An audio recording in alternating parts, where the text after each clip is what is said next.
Hi everyone, and welcome to this week's Crime and Punishment story. This week I am covering the story of Barbara Sample and the murder of Elizabeth Mathewson in Newcastle Upon Tyne in January of 1871.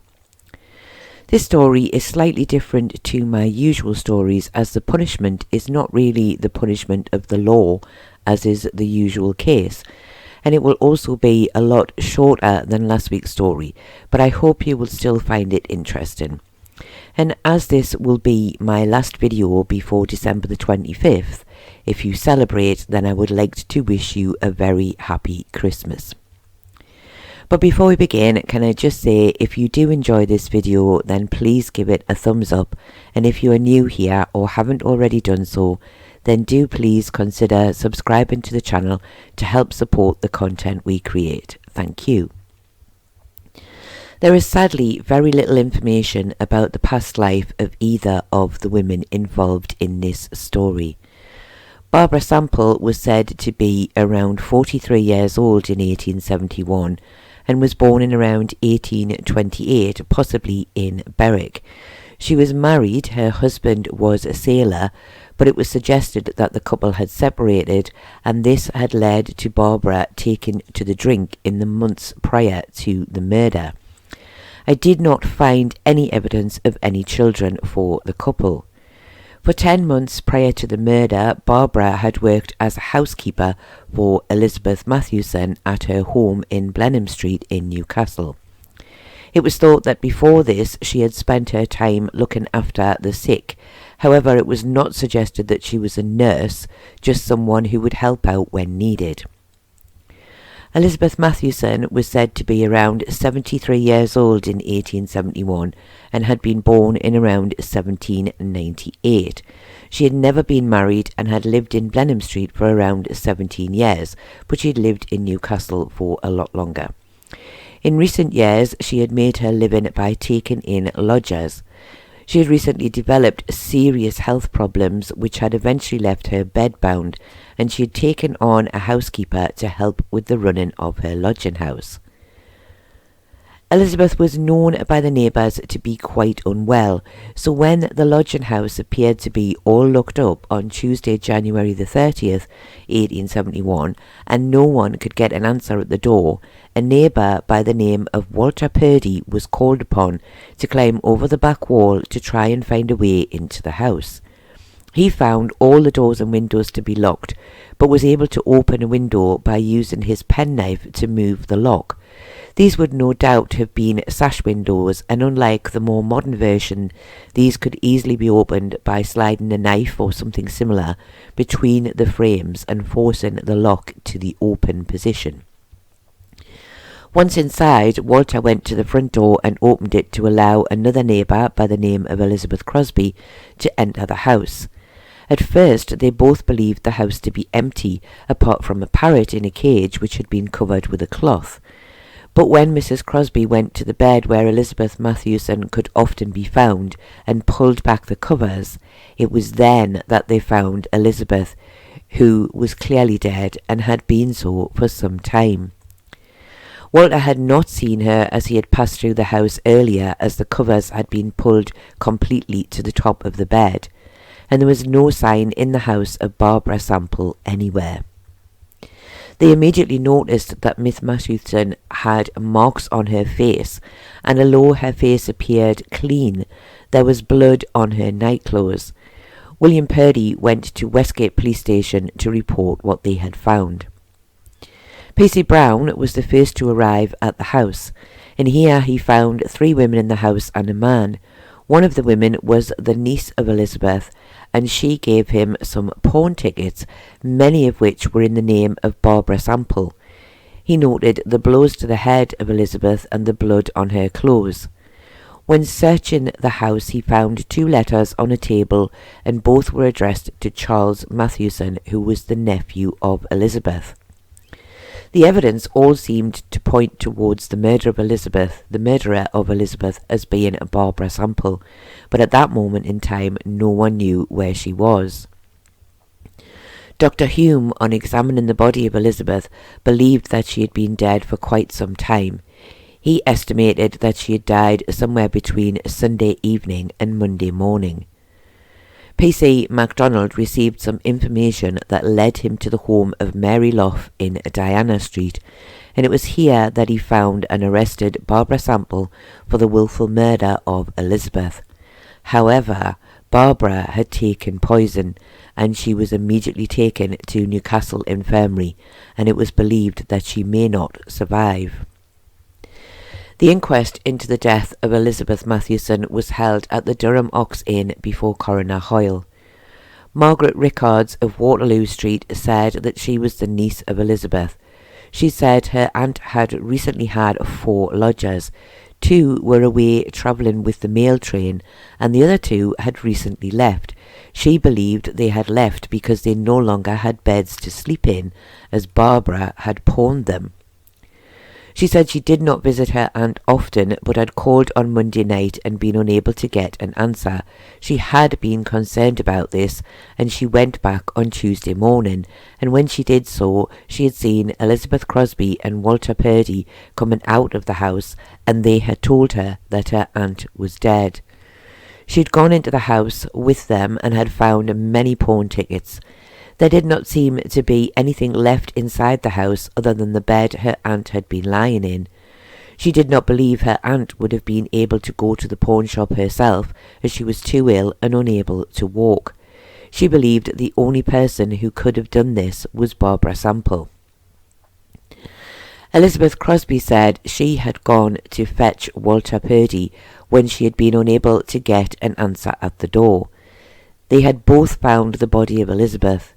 She said there were marks about her face where she appeared to have been hit with something, but she did not know what.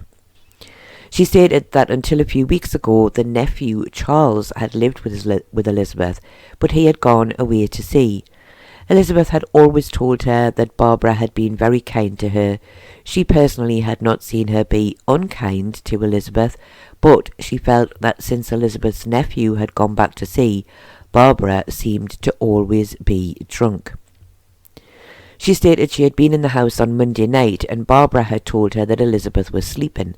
The curtain had been pulled round the bed, so she had not been able to see her, and she now wondered if she had already been dead.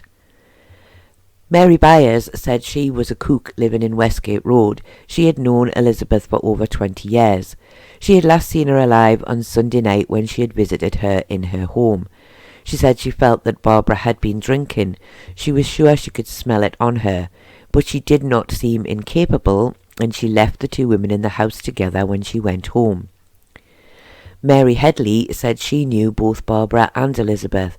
She had visited the house in Blenheim Street for an hour on Sunday night when both women were well. She called again on Monday afternoon.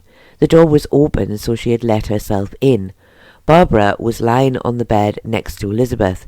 She asked her what she was doing in bed at this time of day, and Barbara told her that Elizabeth had fallen asleep and she had just been lying beside her.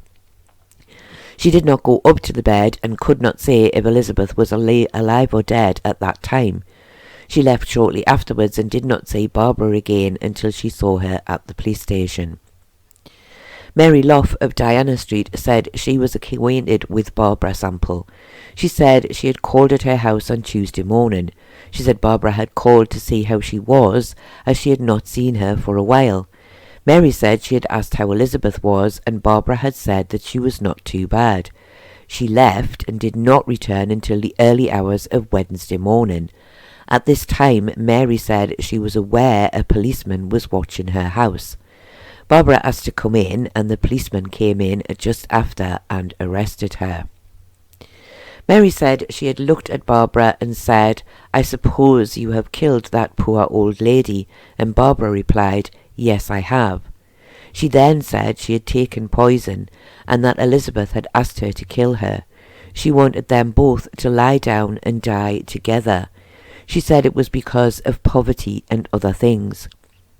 She did not believe that Barbara was drunk at the time, but she had a wild look about her. P.C. MacDonald said he had followed Barbara into the house of Mary Lough.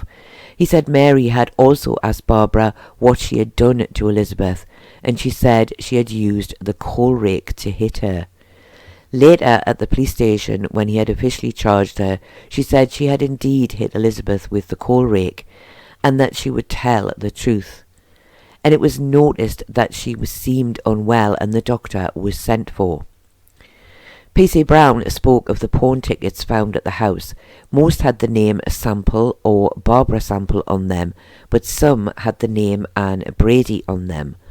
A lot were from recent months, but some dated back to April of 1870. They were for many household items, too numerous to mention. He then turned his attention to the 2 letters which were read out to the jury at the inquest. Both were addressed to Charles Mathewson. The first discussed the pawn tickets and money owed by Elizabeth to various people in Newcastle. It stated that some rent on the house had been paid, but that no receipt had been given for this. It also mentioned how Elizabeth had struggled to pay her bills since Charles had gone back to sea. The second letter read, "Sir, it is your aunt's wish for her and I to go out of this world together, for no one knows the poverty she has been in, and I have had to take my own things as well as hers.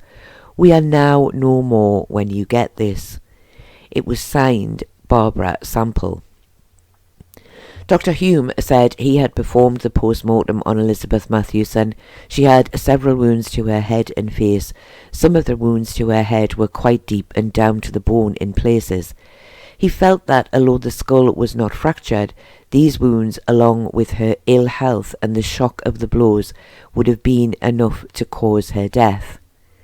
He also stated that he had at first been treating Barbara Sample, but she had quickly been sent to Newcastle Infirmary when her symptoms had worsened.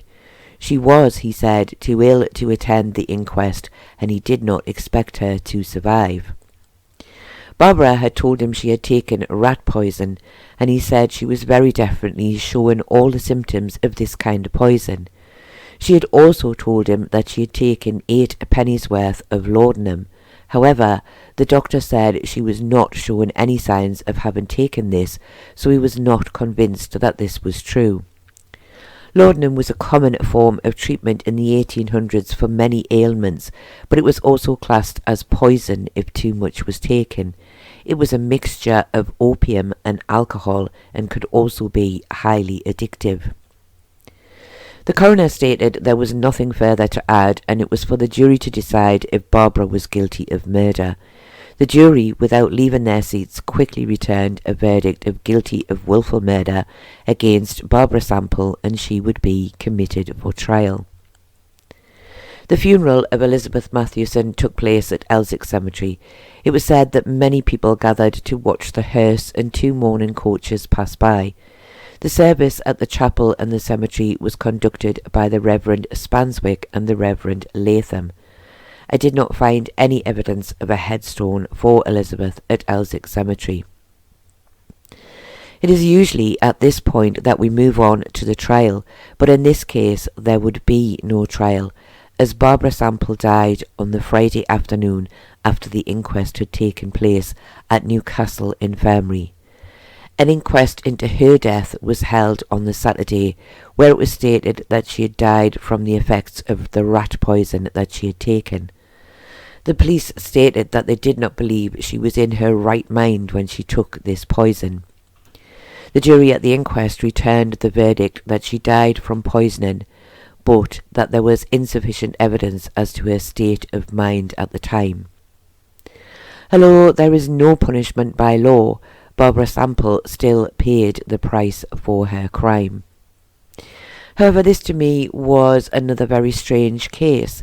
I have struggled to understand why Elizabeth would wish for her housekeeper to die with her, or why Barbara would enter into such a strange pact with Elizabeth.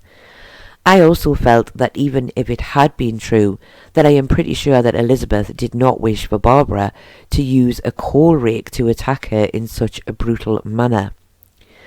I felt this was more a case of Barbara selling items from Elizabeth's house to raise money to buy drink, and Elizabeth had found out, so Barbara attacked and killed her, and then tried to cover her tracks by inventing the story of poverty and the strange agreement between the two women. She did not seem to take the poison immediately after Elizabeth died, and it seems more like once she realised what she had done, she took the poison as she did not want to be found guilty of murder and hanged. But what do you think? Do you think the two women came up with the plan to die together? Or do you think Barbara Sample was stealing from her employer and was found out and killed Elizabeth in a moment of madness? Let me know your thoughts in the comments below. I do hope that you have found this sad and tragic story interesting, and I do thank you all very much for watching, and I do hope to see you all again very soon.